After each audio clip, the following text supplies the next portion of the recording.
Deputy Minister of Public Enterprises, Obed Bapela, just visiting plants, this being the Denel Arms Manufacturing Plant in Centurion, Pretoria.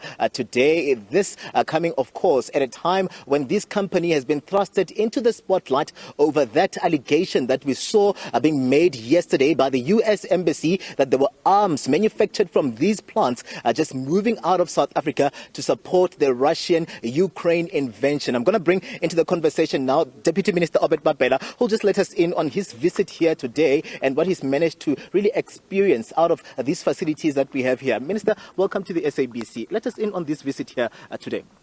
Well, we are here as public enterprise to come and see the repurposing progress by Denel, which had gone through a very difficult period that led to them not being able to produce or manufacture for their customers over a period of 3 to 4 years now, where already some of their customers had taken it to courts or legal processes, which nearly went liquidation way. But fortunately, the money that the National Treasurer appropriated in October last year during the medium-term budget policy statement is now beginning to give life for Denel to be the supplier of the army in South Africa, and also the police on when it comes to weapons and ammunitions, and also beginning to ensure therefore that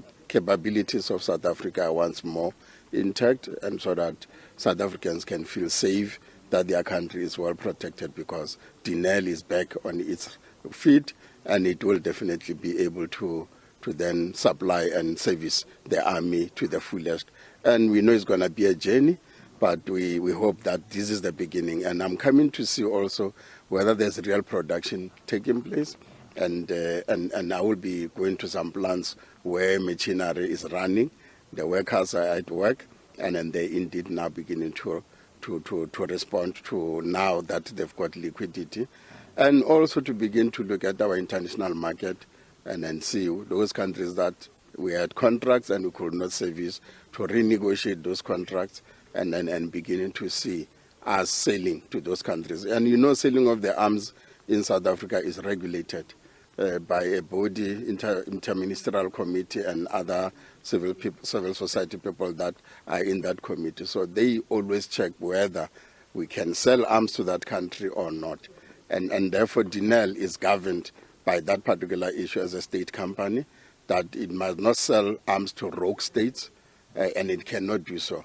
And then only then, when those countries are cleared and then approved, then they can only sell to those. And quite a number of the list of countries that are there, that we are having procurement agreements with them. And I know that you want to hear whether Russia is part of it in the list. It's not on the list of those particular countries.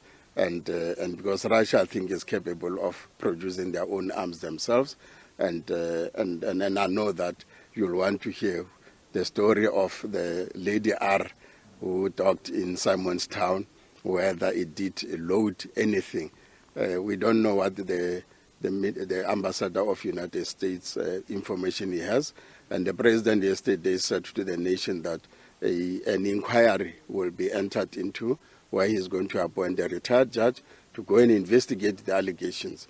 But the ambassador should have really used the diplomatic channels. When you are an ambassador in a country and something happens that you as a country are not happy with, you go to the Minister of International Relations, engages with them through the diplomatic channels, and then the minister and counter-minister of United States should have then engaged on this with the Secretary of External Affairs, to then begin to then find a way of really getting the truth, whether those suspicions are real or not. But as the Minister of Defense did respond to these issues a few months ago, there was nothing of sort that the ship loaded. The ship was delivering goods that were ordered before COVID, and then they were delivering them. So there was nothing that went on the ship, but let's not undermine the processes that the President has started, and then allow that process to be concluded. Probably they will then bring whatever evidence they claim to be having, and I hope they have such an evidence. But in terms of the regulation of South Africa, only the NECC does that regulatory environment. Not anybody can just sell randomly to anybody. So it's a regulated industry, and we respect the laws of our country when it comes to this thing.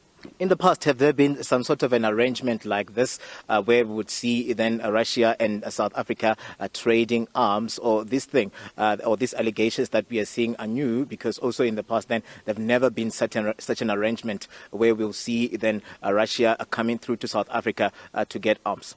Well, obviously the Minister of Defense will give you the details on that issue. What was the order? Obviously, that led to them using Lady R. So I do not know where the weapons were coming from that South Africa had ordered, or whether it's weapons or it's ammunition, I do not know. But let's then allow her, as she will be re-engaging on the matter once more, to then give the details to South Africans. Deputy Minister of Public Enterprises, Obed Bapela, coming through there just to give us clarity around Denel's role, where this issue, this friction between South Africa and the United States is concerned. Of course, Denel also over time being a victim of corruption, this being one of the state-owned entities that we have not, as a country, gotten the best out of, but wheels are in motion. The minister is here to check the progress in terms of also that cash injection that was put into this entity. We know very well that over time they've also been bleeding people with expertise that will ensure that the plant function optimally. But it seems as if the Department of Public Enterprises has intervened in this regard and will work to ensure that they stabilize Denel. Katlego, Legodi, SABC News, Centurion.